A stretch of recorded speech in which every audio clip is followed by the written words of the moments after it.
Welcome to the Life's Best Medicine podcast, where we are finding hope and healing one episode at a time. No appointment needed, no rubber gloves, and no coping. Just a healthy dose of life lessons to help equip you for this wild journey we call life.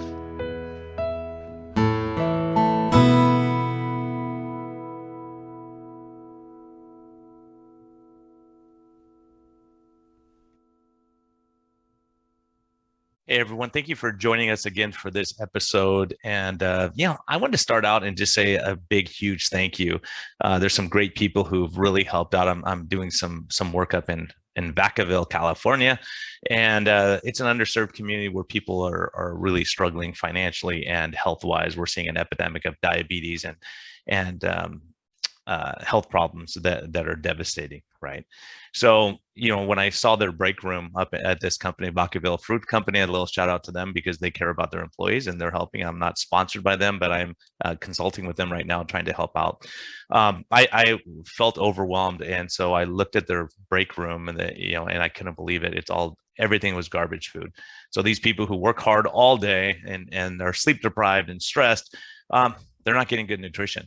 So people are calling it sick. You start having other health problems, losing people to diabetes complications. And so the owner of the company reached out to me and said, hey, I don't care what it costs. I want to help these people.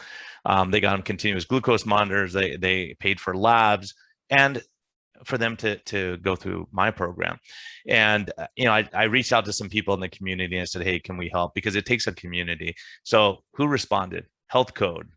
Dr. Ben Bickman, who's a hero of mine, said, hey, well, how can I help? I can lecture, I can come and do whatever, let's get them some product and see what they can do. So Health Code Shakes helped out. Rosette's, who's the wife of my partner on the Low Carb MD podcast, she said, let me send some snack, low carb snacks, cake mix where they could celebrate birthdays and have cookies and things like that. And of course, my sponsor here is Simply Snacking. Very proud. She sent them a ton of samples, and I'm seeing their continuous glucose monitors staying flat. And I'm seeing sugars go from 246 down to less than 100 consistently. And so I just wanted to give a shout out. I'm only sponsored by Simply Snacking, but everyone else jumped in to help. Ben Bocchicchio, 15 Minutes to Fitness, he jumped in and said, hey, I'll lecture them on exercise. I really want to help. So what I'm saying is all these great people are coming out of the woodwork and wanting to help a community. And that's what it's going to take. We have to invest in other people. And that's what this podcast is about. And I feel very passionate about that, and I'm proud of these companies. And I want you to support these companies because they're giving, they're helping, they're like-minded. Sue at Simply Snack and I talked to her and said, look, this is a small podcast. We're just getting it off the ground. It's going to be a net loss for you probably for a while, right? And she says, I believe in your cause. I believe in helping people. And so when you're combined with people like this, you can't fail. So I just want to give a shout out to those companies. They didn't do it for me to talk on the podcast. No one even mentioned it. They said, how can I help? And I think if more of us are like that, we're going to be successful. We're going to do better and we're going to help more people. So thank you for listening. And thank you for your continued support. Hello and welcome back to Life's Best Medicine. Today's a special one for me. I have a mentor, one of my heroes in life, a guy that has taught me a ton about physiology, a ton about biochemistry, a ton about life. So, gosh, this guy, I'll just tell you, I laughed when I first heard about him. I go, this guy's a nutcase. He's talking about 15 Minutes to Fitness, which is his book, which I highly recommend to all of my patients because it works with what I do, low carb lifestyle and all that kind of stuff. This guy was inducted to the Fitness Hall of Fame, all kinds of crazy stuff. He's published everywhere. I've had patients reverse osteoporosis doing his exercise. I've had people, get their metabolic health back in order, their psychological health back in order. They're enjoying exercise again, which is a key component of life. And so, Dr. Ben Bocchicchio, welcome, man. So great to have you. Thanks, Brian. Nice to be with you again.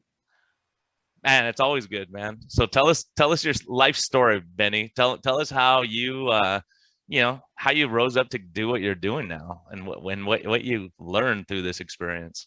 Yeah, well, I got to this place, I think, because of obviously my background and my parents, and how I was raised and stuff I like to do. So happy birthday. Okay. Oh, it's my birthday. My wife just gave me a happy birthday kiss. Happy birthday, Benny. Look at that. And the dogs came in to see me. Thank you, monkeys. Okay. Anyway, um, so I was always interested in sports. I was a pretty good athlete, okay, pretty successful, and I was very fascinated, even from a young age, with kind of working out. I think I told the story in my Hall of Fame induction that my father had a set of weights. I mean, really old, crude weights down in our. We had a cellar before we had a basement, you know. So then my father made it into a basement. But you know, there was in the cellar this set of weights, and I was really young. And my father said, you know, don't screw around with them. Those things, you could get hurt doing it. So we'll have to teach you when you're ready. Blah blah blah. But I was fascinated. But I also loved the training for sports. You know, the conditioning, the training. As much as I love to play the sports, I also like that other stuff almost more than most people because I just thought it was cool to push yourself. And I don't know where I got that from, to be honest with you. But so I got interested in sports and I would read everything. I wasn't, my mother was a principal, okay? So she would make sure the kids read. And I didn't like to read, except I like to read about sports, animals, and I love to read anything I could about exercise. So she, you know, was like, go ahead, then read that stuff, you know? So really from a very young age, I remember reading all kinds of exercise stuff. And it was fascinating to me how the different muscles worked. And I didn't know, you know, the actual anatomy and stuff, but I kind of learned it, you know, on the street, you know, thinking my own way. And so when I went to, when I got to high school, I was a real successful athlete. I remember my brother used to hold an Olympics for us in the backyard. My brother was a character. So we would have a decathlon that we used to do in the backyard. You know, you'd set up picnic benches for hurdles, and we put a broomstick across two high chairs for high jump, and we threw a weight for shot. He made this whole thing, you know, and I love this stuff. So anyway, I go to high school. I had played a bunch of sports, went to a big time, one of the better track and field high schools in the country, and that's where they guided me. I wanted to play basketball, and they said, no, you're going to track. Anyway, so I got to do that, and I threw the shot put one day, just to try it. And the first throw I threw broke the school record, the freshman record. And I said, oh, they said, well, you should probably do this. I said, I should do this in my backyard with my brother. You know? Anyway, so I got into it. And then I was always an exercise guy. When I was a kid, push-ups and chin-ups, and I got these lever bells and spring sets. And, you know, I was always into it. My brother would kind of make fun of me. Come on, let's go play. I said, no, I got to work out first, kind of a thing. And then finally, my father let me start with the weights. And he told me, you know, you got to do it slow and controlled. You don't want to get hurt. And that's, I think, the origin of me doing the slow, controlled, you know, the behavioral origin of that. Anyway, so I got pretty successful with doing all this stuff. And then guys would come to me. I had coaches that when I was in high school as a student would come to me and say, could you set up a program for the basketball team for them to get a little stronger and jump higher? You know, I'm 16 years old, right? And people were asking me to do this. So right away, I'm saying, yeah, sure, I'll do it. You know, and I don't know where I got that from either. Like my wife said, where did you get this like confidence? And you know, not hubris, but I was like, I could do that because I could. Most of the time, if there was a physical feat that somebody said, and I hung around with kids. My brother was 4 years older, so I played with 4-year-older kids from the time I was 7 years old. All right. So I said, I could do this, no problem, you know. So I don't know why, but I did. And that, you know, kept me in good stead through my whole career. So I studied this stuff, I learned this stuff. And so you asked me about some life lessons, all right? So I remember a couple of things. My father was really good with lessons, okay? I'm in Little League, and I hit a home run, right? And so I run around the bases, and then when I get down to home plate, I start pulling out my jersey like this, because I remember the Three Stooges, believe it or not, doing some kind of thing. So my father calls me over there, and he says, come here. He says, when you're good, he said, they will, he pointed to the crowd, he said, they'll tell you. You don't have to tell them. So it was a lesson that, you know, just do what you got to do, and they'll let you know if you're good or not. You don't have to be the one saying it. So it was a very good lesson that I learned. That applies everywhere. That applies everywhere. You know, I mean, all these guys, you say how great they are, and you realize, well, maybe. You know, they'll let you know when you're good. You know? Yeah, exactly. So that was one of the lessons. Another lesson my father taught me. You know, I didn't like a lot of the vegetables, although we had pretty good food. But some vegetables I didn't like. but I love the meat. So my father said to me, eat your vegetables first. And it's something I always took with me. In other words, get the hard stuff out of the way and then enjoy yourself. Okay. So I kind of live my life a little like that. It's like, people, I have I remember one of my buddies said, what do? You don't ever seem to be working, but yet I did develop stuff and grow businesses and do stuff. And to be honest with you, most of the time, it didn't seem like work to me. It seemed like a puzzle I was trying to solve or something that was kind of cool to do. And so I didn't have this obligatory, oh, geez, I got to go to work kind of an attitude, even though I guess it was work. I got stuff done. I got things accomplished. That was another thing. If you start a project, another thing my father told me, he says, you've lived a good life when you leave a place better than you found it, no matter what you do. He says, that's all you can ask for. And he said, and if you're lucky, doing that will maybe turn into a career or an avocation. But leave the place, the situation, the person, the relationship better than when you started it. So I always had that little bit of sense of trying to accomplish something and not just status quo. So that gave me my kind of rebellious intellectual attitude when I went to school and people were teaching me stuff. And I said that, like you said, with your patient, this stuff didn't make sense. A lot of the stuff they were teaching me about muscle strength and stuff like that and performance, I said, man, I don't see that in the real world. And I'm a kid, I'm in college, right? So, I was a phys ed health major, phys ed health and science. That was my BS, right? And I loved learning about the different sports and the different sciences and stuff like that. But some of the stuff that was in the textbooks, I said, I don't know. I don't see this. And I'm working with people, doing my own workouts. So I was always skeptical. I was always, the kind of guy saying, nah, I don't, that's my New York thing. Nah, I don't believe, I'm not buying that. I'm not buying that. Something ain't right, So I was always a little bit rebellious in that way. So when I got into the business, actually, which is what I wanted to do, I had a couple of choices in life that maybe these are good lessons for people, at least were influential in my life. My brother graduated from Cornell. He was a smart guy, right? So I took the test for Cornell, which is, it's a pretty elite place to get into. And I got into Cornell as a mathematics major, which I was pretty good at math, right? But I wanted to do phys ed. And right in the same town, Ithaca, New York, was Ithaca College, which was the #1 phys ed school in the country. So I went to Ithaca College to study phys ed. And I told the Cornell guy I wasn't going there. I was going to Ithaca College. He almost dropped his whatever.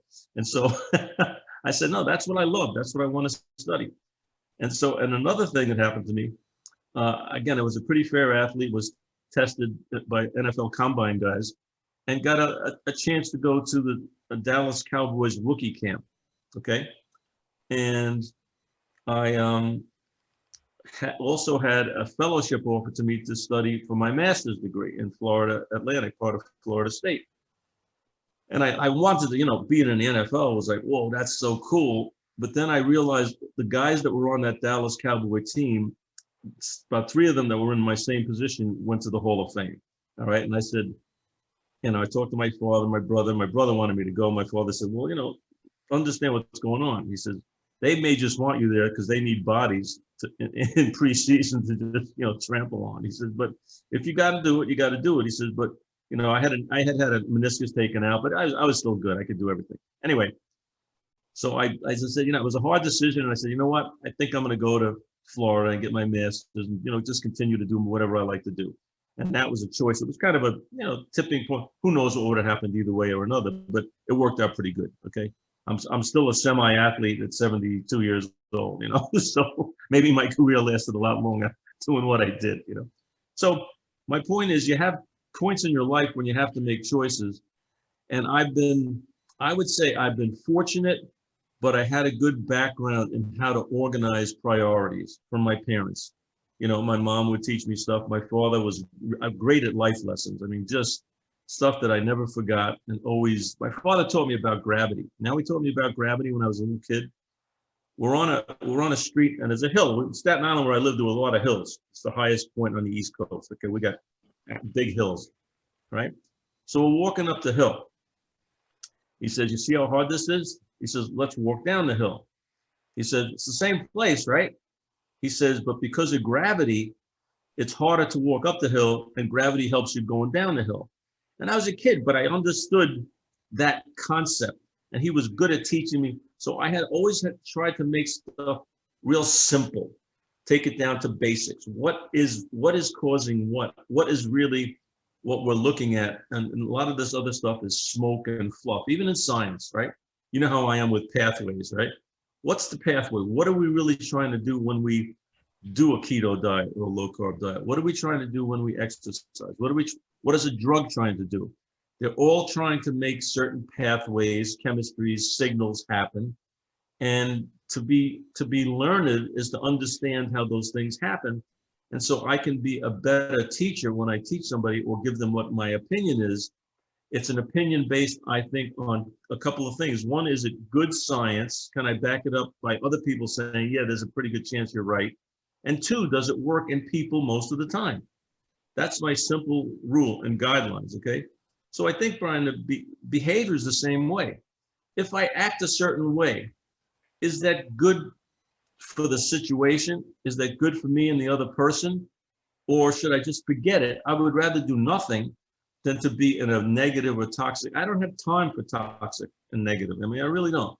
You know, if you come after me with real toxic, if my Italian gets riled up, I'll come after you with toxic you haven't seen before, okay? But in most cases, I say, the hell with it, you know, let them go. Either I'll say they're stupid or you know, delusional, and just forget it. So my way to cope was one of the questions you asked me is, everybody says, boy, you're really good at handling stress. And I said, no, I don't think so. I'm really good at avoiding stress. Okay, there's a difference. So I'm not getting into that. You know, you want to get into that, that's fine. Okay, you want to get in my face a little bit too much, then there's a different story. But most cases, you know, let it roll, you know, go do what you think is the right thing to do. You know, first, when you say do no harm as a doctor, you know, as a person, do no harm. You know, if your choice is to do something or to do harm, or the hell with it, to do something else. You know, life's too short. So that's my kind of driving philosophy. Like, you know, and we work with patients together. I really enjoy doing this, okay? I've been fortunate enough to make a nice living. I mean, I can't believe that people have paid me for all these years to do what I love to do, to go into a gym and help them. They pay me money. To me, it's like, well, you kid, what's this, Disneyland? Or what's the story, you know? But I've been able to do it, and I've been able to kind of create stuff, you know, create situations, create deals, even in like the business world. To me, a lot of it is just common sense and, you know, mathematics. I'm not a business guy, I never studied business, but this stuff all makes dollars and cents. And if my view on business is, if you have something that you love to do and are good at it, and people want to pay you for it, you can have a business. If you love something and you're good at it and nobody cares about it, that's not a business, that's a hobby. Okay, so understand that. And I always thought the other thing too about, you know, you talk about morals and stuff. I mean, I was raised Catholic. You know, I studied religion for like 12 years of my formal education. I know all about this stuff. I have, you know, a different perspective than you do on formal religion, because I think people screw up religion. The tenets are benign, but when people start to get political about it and, you know, proselytize and drive stuff down your throat, to me, this is an aberration that has nothing to do with the real philosophy of religion. Okay, so I think we agree on that, Benny. yeah, you know what I'm saying. I mean, yeah, absolutely. You know, if I'm ready, I'll listen. If not, you know, talk about something else. But the point is, you know, when I shake a hand on a deal, I've had a number of successful business deals, even some that weren't, but some that mostly that were. And if I went into business with somebody who shook my hand and I knew they were going to abide by this, no matter what, things go wrong, they go backwards, you got to change things. That's life, you know, nothing's smooth. You know, that's another saying.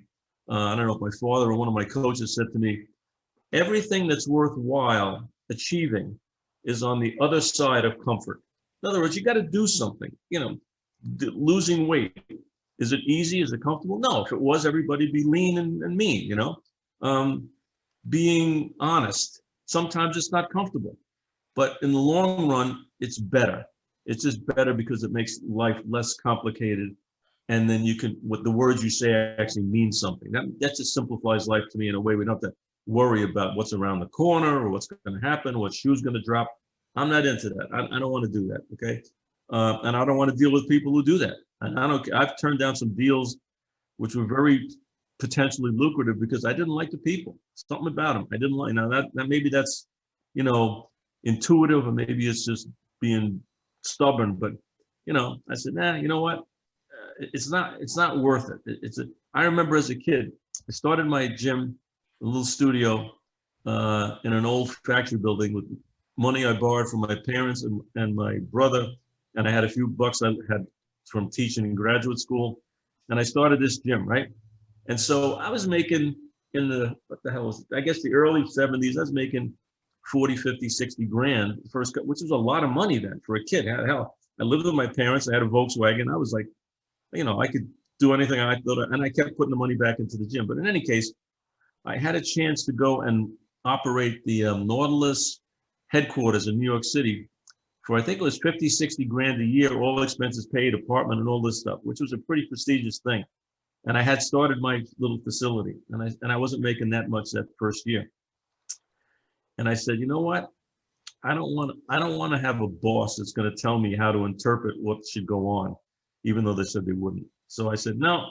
I gave up the job. I gave it to another guy who did it. I told him the guy about it, and he took it and did really well with it. He really did well, and God bless him. But I did my own thing. So a little bit, I was always kind of a lone wolf. When you said, how did I handle people not believing in what I said?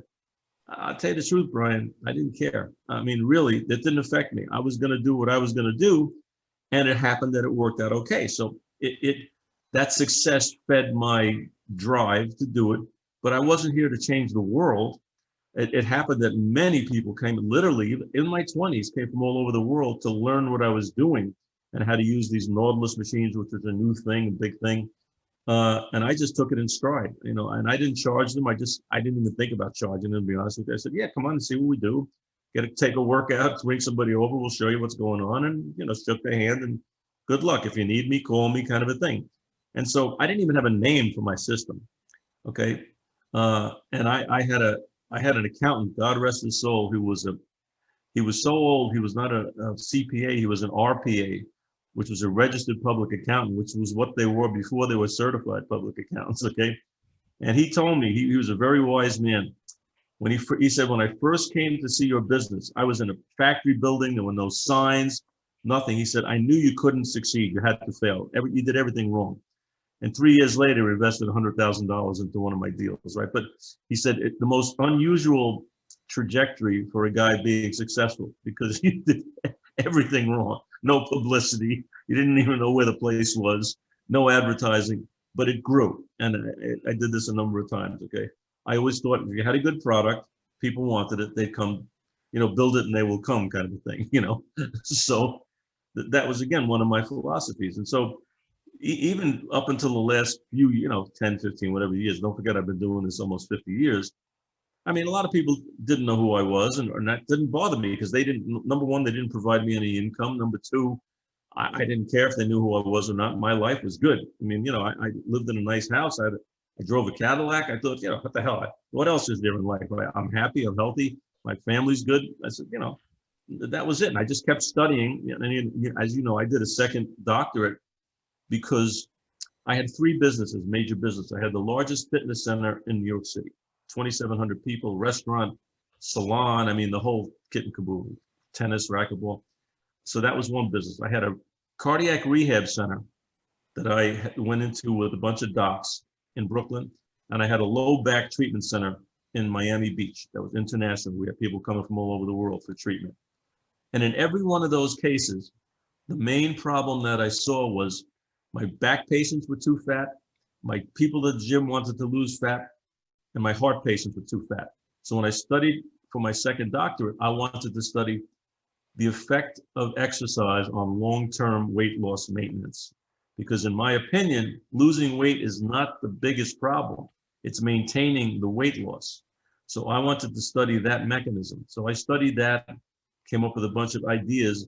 And the bottom line was, in every case, whether it was a psychological, behavioral, nutritional, mechanical, exercise problem, hormonal problem, the inclusion of exercise was the only variable that could ensure long-term weight loss maintenance. And in the late 70s, whenever I did that doctorate now, when I looked for literature on long-term weight loss maintenance, guess what? No such thing. So I got maintenance patients off an optic that were 18 months in maintenance and did my study with those people and saw that the addition of just a little exercise actually help their metabolic rate not to drop, and therefore gave us a better shot at maintaining the weight loss. Okay, so everything that I did was kind of practical, and I was fortunate enough that I could study what I wanted to study, and everybody was kind of interested in it because it was, I guess, unique or different or something. So I got support that way. But I mean, the principles are the same. I didn't have computers. I'll give you another example. Not that I lived in a log cabin and I walked barefoot around. No, I had a good life. My parents, one was a fire captain, the other was a principal. We lived okay. We were upper middle class, and I went to camp with Donald Trump and all the rich kids and all that stuff. So whatever. So I can't say I had a tough life. I really didn't have a tough life. I had a great life. And it was fun, and my family was fun, and the stuff I did was fun, and I had a little bit of success, so that obviously boosts your ego, so that's why I'm the way I am. But at least my wife says, where'd you get that ego? How'd you get that? I said, it's just natural.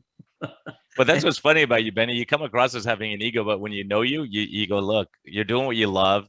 You found your niche. You're helping people, right? You're seeing the impact, and so I don't think it's arrogance. I think it's like, hey, I know what I'm doing. I can help you. Let me help you, right? No, it's true. I mean, this is what I have to say. First of all, if you ask me, this is what I have to say. If you don't ask me, I mean, there are people that know me that think I'm just I'm a construction worker or whatever. If they don't ask about this, if they ask me a question, I'll say, well, yeah, I think I know a little bit about that, and then they're like, wow, that's really cool. But yeah. I don't need to talk about this 24/7. But so the lessons in life are basically, I'm always amazed, as you are, and a lot of us are, at the power, the intricacy, and the recuperative power of the human body. It's unbelievable. I mean, that fascinates me every day that I get up. And so you say, what keeps you going, right? I'm learning stuff every day. I'm learning more stuff now than I did in medical school and in graduate school. I took medical courses, right? And I remember going to, University of California, in San Diego, USC, whatever it is. And they're teaching, now this you're going to get a kick out of, they're teaching muscle physiology for a course I was taking, okay, in rehab at the medical school. And nobody was getting it. So I asked the teacher, I said, do you mind if I get up and just maybe make a little demo? And you know what I put up on that board, Brian? My muscle fiber chart. Of course you did, Benny. Okay. And you want to know something? I had doctors, therapists, teachers come up to me and say, that's the first time I understood what really is going on. Okay. And that's how, in my mind, in that simple box, I could organize everything. So to me, in life, I think everything's, it's a plus or a minus. It's an upside or a downside. At some point, there's a series of those decisions that you have to make to come to a conclusion. Is this better? Is this worse? If I go this way, is it red? Is it blue? Make those decisions. And then when you've made an honest decision, hopefully based on some solid information, not just on some hearsay crap, okay, then you go with it. And then if you're proven wrong, you say, hey, all right, I got to go back and do it a different way. But don't have regret, say, oh, I could have, I should have, I would have.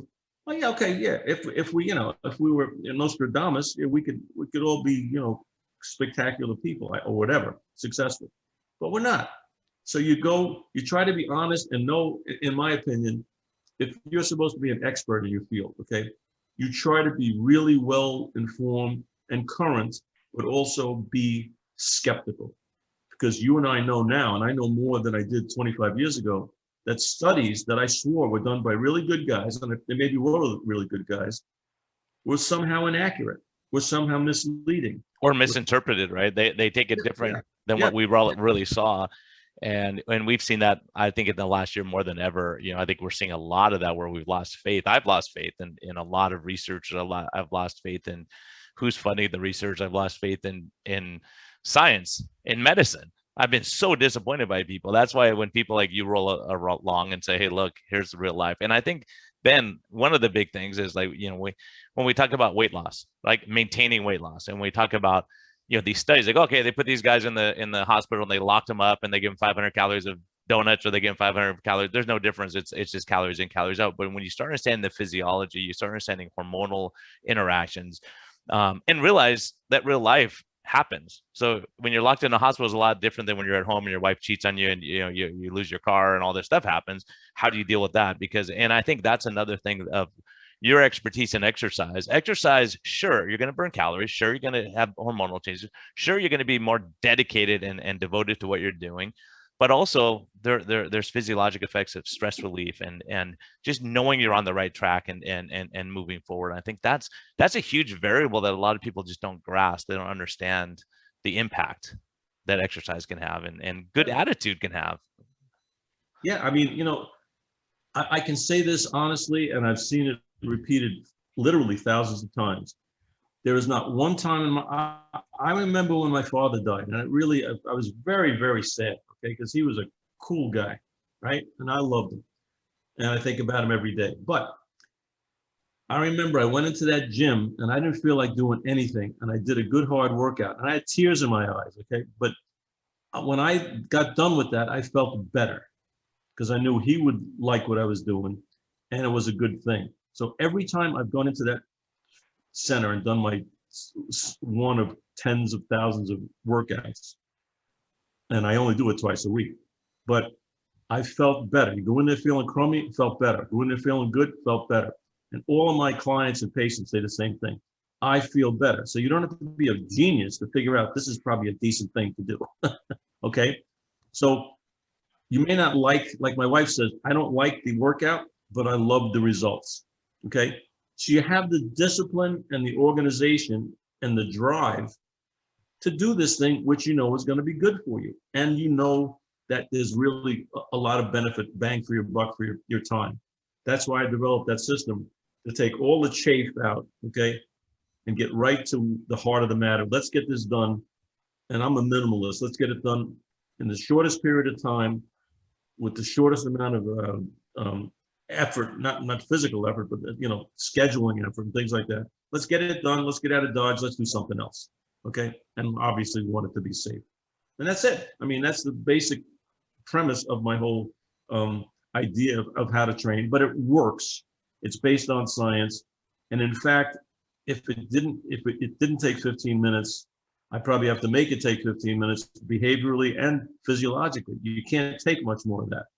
And not to be ominous and threatening, but it's as hard as you can work. And that, again, that discomfort is what makes your body respond, because your body doesn't want to be uncomfortable. So it raises the bar. It says, okay, well, I got to get ready for that next time, so it's not such a task, But and this stuff you can be explained simply, or we can go and we can go into the molecular detail and what goes on. But if somebody could pierce a hole in that chain of thought or chain of what we perceive to be the science, I would love to hear it. I mean, I'm sure there's much more that we don't know than we do know. Well, and I think we're learning a lot more. I mean, just seeing the effects of your exercise with my continuous glucose monitor, right? I could see what happens with my sugars. I can see what happens physiologically. I could feel what happens physiologically. And so when you see it, you say, wow, there is something different about this exercise than kickboxing or jogging or whatever, or interval training even. So, you start looking at that and saying, and I think the big thing is, Benny, just like you said, is the practicality saying, look, can you do 15 minutes twice a week? So when I have patients who say, I hate that workout, I'm not going to do that. I know they're not, it's like flying with, you have the front wings, but not the back stabilizers on the tail. You're going to crash at some point. So that's true. And that's what I've seen. And so people who hate exercise will work out with you. Plus they enjoy you. You tell them a joke, you make it fun. They enjoy it. And, I feel like a salesman for you. I wish I got a kickback, Benny, but I don't, unless we could work something out on the side. We'll talk about it. There's always food, right? But I know what's better for my patients. I know if I get them to, they're going to have success and I'm going to look good. Right. And I'm going to feel good about their outcomes. And so that's a big part of it. I think, that you could tell a joke, that you can enjoy it. And all of a sudden they say, oh, you know what? I went for a long walk. They say, oh, I'm doing this. I'm going hiking. And they're doing stuff again because they feel like doing it, not because they're trying to lose weight. A lot of us say, oh, I don't want to exercise, but I'm going to because I have to lose weight. And I'm going to, for instance, the other day I was jogging on the treadmill, 4 miles. I'm like, I wonder how many calories I burned. 400. I'm like, 400 calories. That's like, you have two sodas and you wipe that out. That's ridiculous. So people who think they could eat whatever they want and exercise a little bit, it's ridiculous also. And I think on the other side of the coin, in the low carb community, everyone said, no, exercise doesn't matter. Just change your diet and you'll be great. Well, it doesn't work that way. You have to introduce the exercise part of it, as you have known for years, for maintenance, because it's not about the weight loss, it's about maintenance. And I think we both have that interest of looking and saying, why do some people fail? Why do some people succeed?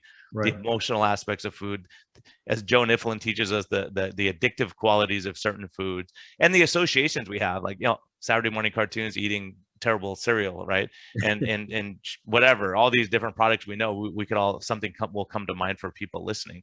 So I think those things, when you realize, like, gosh, there's so much more to this than saying, okay, calories in, calories out, exercise more, they all matter, but it depends on the person too, and where they are physiologically, and there's so much. That's why putting all of our pieces together is so beneficial, is that we all say, hey, if you do this, this, and this, that seems to be a good combination for you, for 98% of people out there, at least. Yeah, no, it's right. I mean, there's a great book, you're talking about attitude and stuff like that, and brain. S.Ma.R.T by John Ratay, R-A-T-A-Y, psychiatrist from Harvard. And it's the power of exercise in the brain, okay?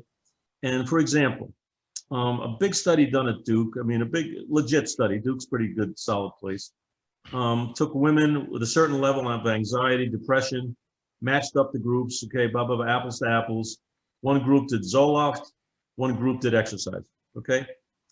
At the end of the deal, both got good results, both got equal results. One didn't take one drop of a drug, one just took the drug. Okay, so if my point is, there are so many other benefits from having them do exercise other than the brain chemistry, but it does affect your brain. So your psychological attitude affects your physiology. There's no question. If you're nervous, if you're stressed, it affects your body.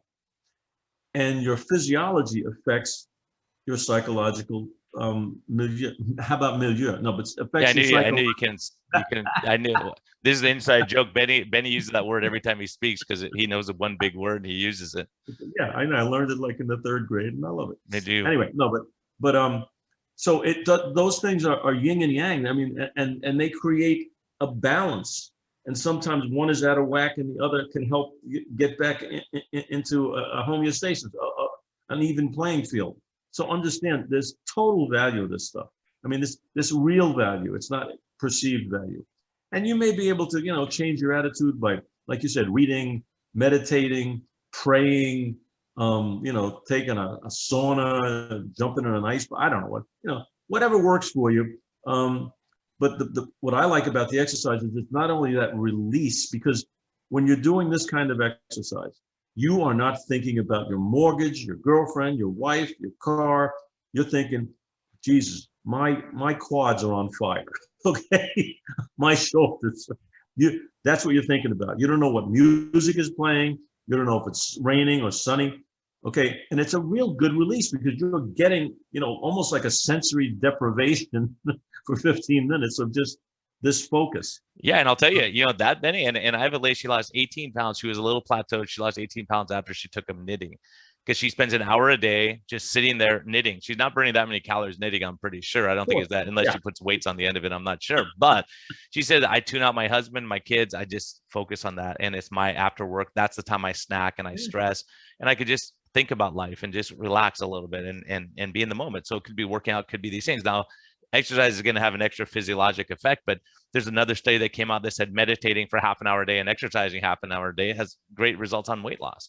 But no one does that. And I'm telling you, Ben, you and I have had patients like, it's going to be a tough one. We know, because they're stressed, tense. They weigh themselves 5 times a day. They're, don't have time to prepare meals, or they're late for the appointments. They cancel every time. And you realize, man, it's going to be a rough road for you. Yeah, no, this is a complex issue. I mean, let's get down to the, let's call it weight loss, and we know there's all kinds of ancillary correlated problems with that concept. Okay, but this is a tough issue. In my second doctorate, I said this is multifactorial, and I had 5 designations of the different combinations of neurological, hormonal, mechanical, behavioral. I mean, there's a bunch of stuff that goes into this, and I've studied this kind of significantly. Okay, and so yeah, okay, so you got to address, the lowest hanging fruit in my case, and exercise and diet are the two. You get those two organized, the other stuff will be easier to attain, but they also are more critical to some people than others. We know that. That's why, like what Joni does, some people, she had a tweet a couple of weeks ago, something about you can lose weight, but if you still are addicted to food or some food components, if you're still addicted to that, you're on the precipice. Okay, I mean, you could easily tilt the other way. Your brain could take you way off the wagon. So yeah, understand that, and you're a smart guy. I mean, the people that we deal with in low carb are smart people. Okay, some just demonstrate it better than others, but sorry. Anyway, but understand this thing is not. If you do my exercise program, you're perfect. Well, that's ridiculous. Okay, there are plenty of people who do exercise programs that don't look like mine that get good results. Okay, but they have to pass through certain turnstiles of chemistry, of signaling, of pathways. However you get there, it may be different, but that has to happen. Okay, we got that. And then there's certainly, we in the low carb community have to not preclude other types of eating if it's based on a regulatory system that may be just as benign. Okay, now everybody defends their own territory, right? So we say, yeah, it could happen. We'll intellectually agree with that. But not only intellectually, I mean, physiologically, if you don't have too much energy in your body, I mean, why are thousands of Asian people, millions of Asians people thin, and all they eat is carbohydrates? They eat rice because they eat a handful of friggin' rice and they work 15 hours a day. So they don't have an energy problem. They can eat M&Ms and be lean. I mean, it doesn't, you know what I'm saying? So we have to understand that concept. But we also have to understand in our society with our exposure that this sugar thing, okay, is more addictive than, say, fat is or protein is, meaning that we have triggers that have nothing to do with energy need or usage.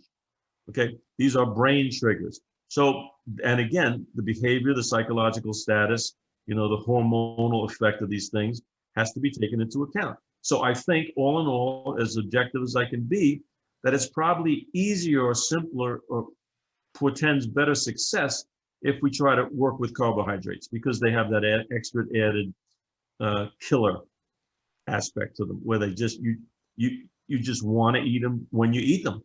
So if you stay away, obviously, you have a better shot. That's all we're saying. We're not saying it's the only shot. We're saying it's a better shot, and it has some good science behind it, and it certainly has verifiable clinical evidence, at least in my 50-year history, of being the best way to go, or at least a better way to go for a majority of people. But to say that other things can't work, though, that's ridiculous, because you can see people that live like that and they're doing fine. Okay, so what are you going to say? That doesn't happen? That blue is green? No, it's not.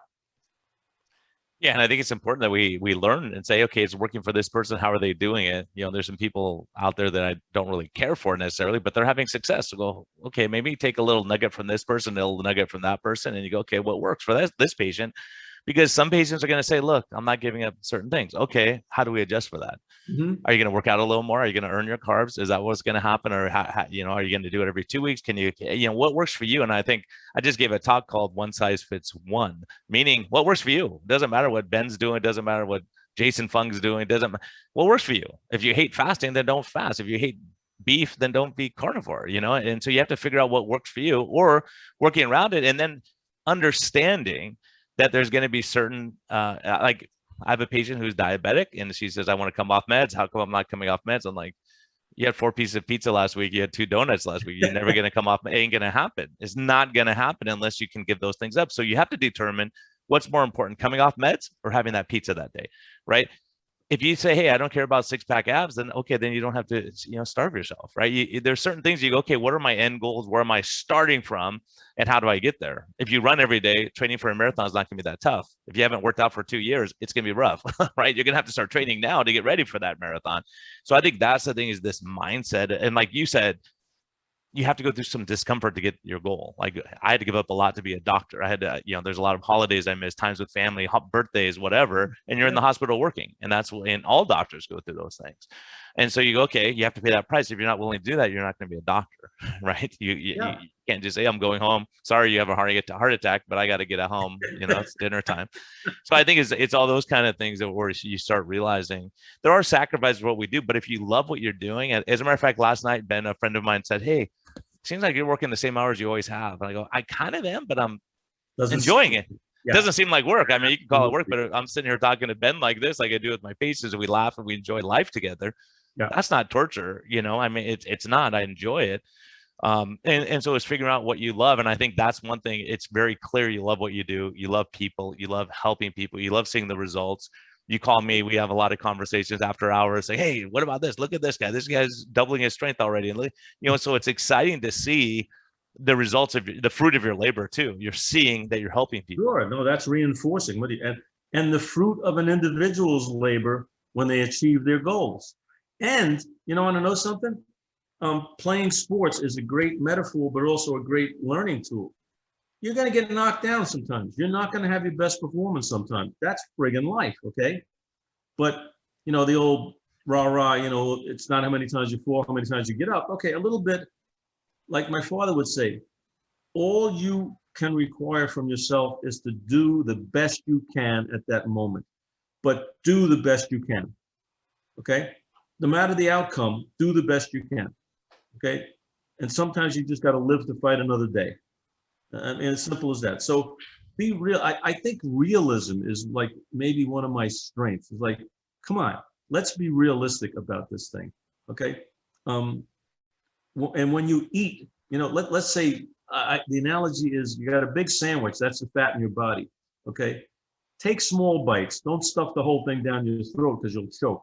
These things are incremental. The body, just so it can survive, doesn't make drastic momentary changes. If it does, it throws things so out of whack, you go into shock, okay? So these changes are subtle, but you have to be persistent. That's my old tree analogy. You got a tree in your backyard, you don't want the sucker, and you got a hand axe right now. And so, you keep chopping, it's drudgery. Some days you go out there, it looks like the tree grew a little more. So, oh geez, you keep chopping. You chop until the tree's down, or until, you're down, one or the other, okay? But I think, and some people have a harder time with that. And then again, we've got psychological, behavioral, hormonal issues. Okay, fine. So we try to address those. So we make it possible. We make it hopefully probable that you will succeed to a realistic, rational extent.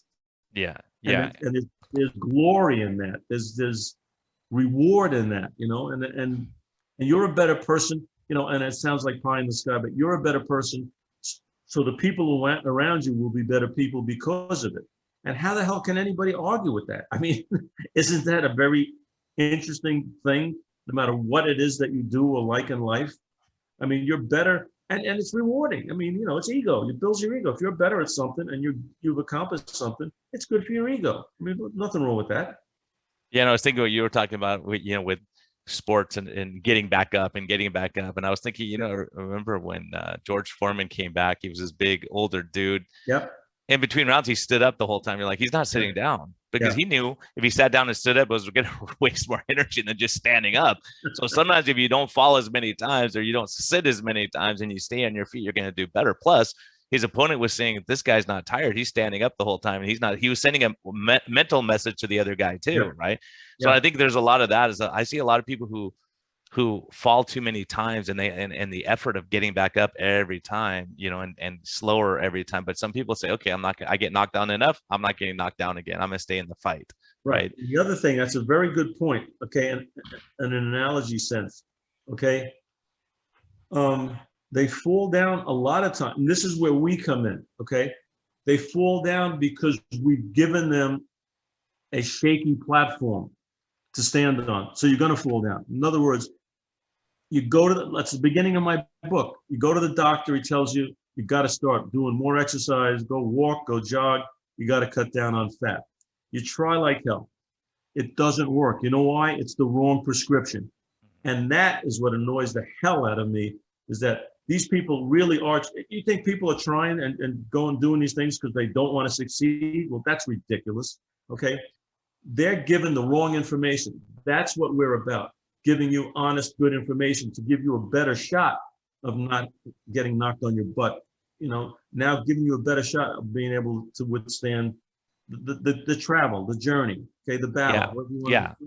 You're not going to run the marathon on the first day. You're going to have to train for that. If I can't give you the best information that I have available, trying to be objective in digesting and disseminating that information, then I'm a piece of crap. Okay, I shouldn't be doing this stuff. Yeah, and I think you and I've had those conversations. We're like, this person's struggling, Ben. How do we get in their brain? How do we get them on the right track? What do we got to do? And we brainstorm and go, okay, let's try this.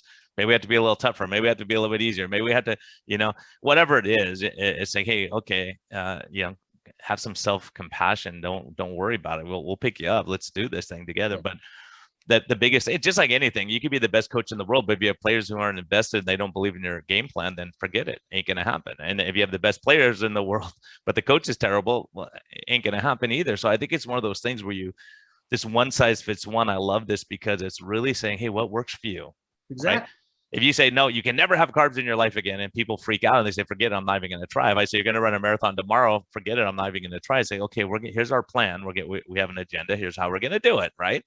And so, I think that's what that's why I love working with you with patients, because we figure out, like, look, this guy's struggling because his mom doesn't want him to work out too hard. She's afraid of her baby injuring himself, type thing. Right.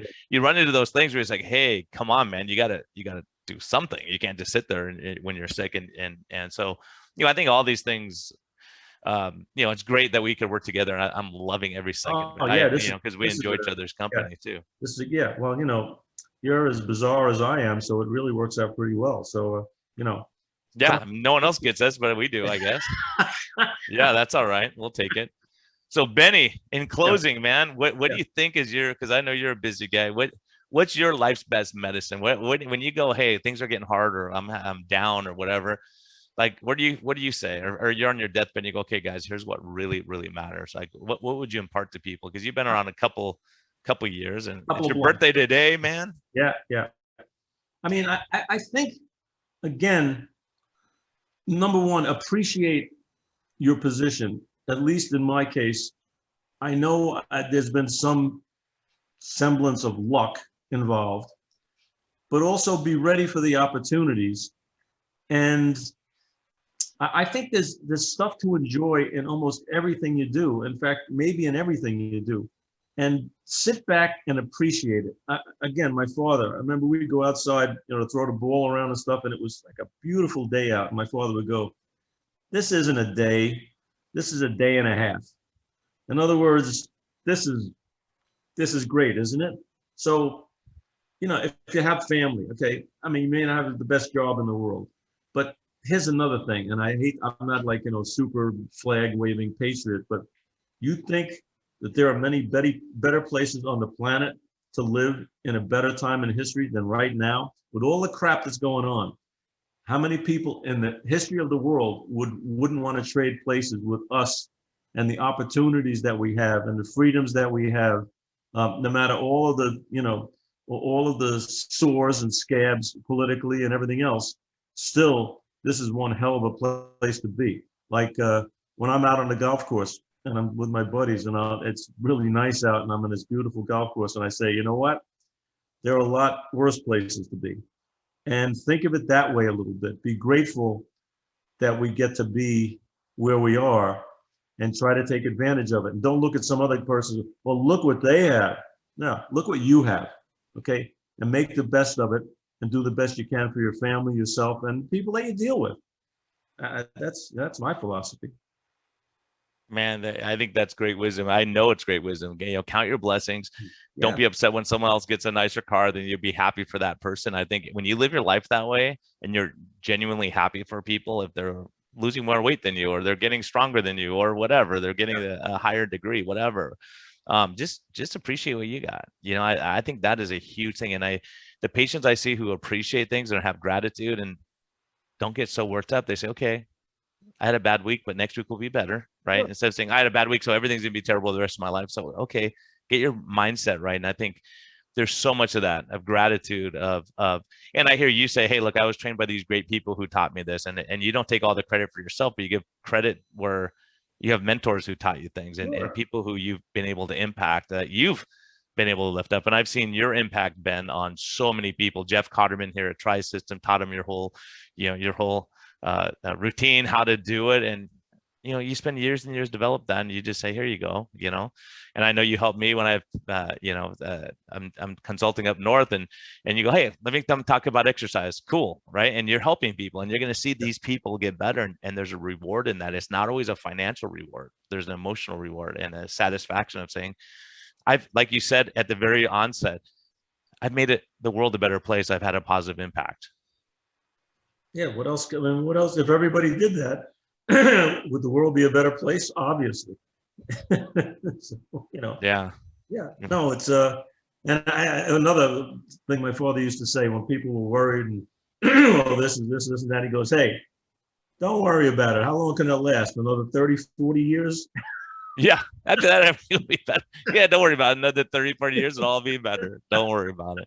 Yeah. Hey, Ben. Hey, thanks so much for joining me. It's always awesome to spend time with you. And it's just great. And everyone, there's so much wisdom here. Ben's lived a life. His stories are nonstop. And I'll tell you that day and a half, I'll tell you, I spent a lot of time with Ben, but we got to go to his house when he got inducted to the Fitness Hall of Fame, and just sitting there with him and Doug Reynolds in the backyard talking about life, and him cooking huge steaks and having some shrimp. And man, what a day. You look and you go, man, you don't have days like this very often, to be in the presence of greatness and enjoy your time and just talk about life and BS and hear bad jokes and tell dumb stories and all those kind of things. And looking at all your scrapbooks of when they said you were crazy, talking about training women with putting muscle mass on, they're going to ruin all of societies from now on, all those things. You look back and you're like, how wrong the experts were, and you stood the test of time. So that's a credit to you, and just smiling and moving through life and trying to impact people here and there when you can, and having a massive impact on all of us. So Ben, thank you.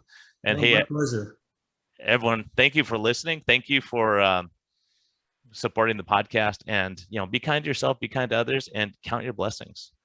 Ben, you want to close this with anything, man? No, I say amen to that. And the sun's going to shine, and just, again, do the best you can and have a little smile on your face and keep plugging, man. It's a good journey in almost every case, even though there are hurdles. We'll get over them, and just keep plugging. Be good to people. Be good to yourself. Amen, man. Yep.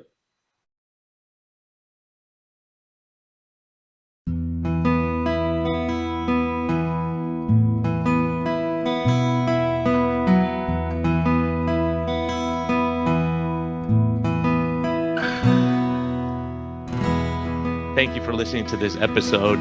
We greatly appreciate your support. We would greatly appreciate a positive thumbs up on all of the platforms like iTunes and Spotify, or wherever you're listening. And we just thank you for our Patreon supporters. We greatly appreciate your help in getting this message out. We think there's a lot of important information, and hopefully this helps you. Have a great day, and thank you for listening, and thank you for your support.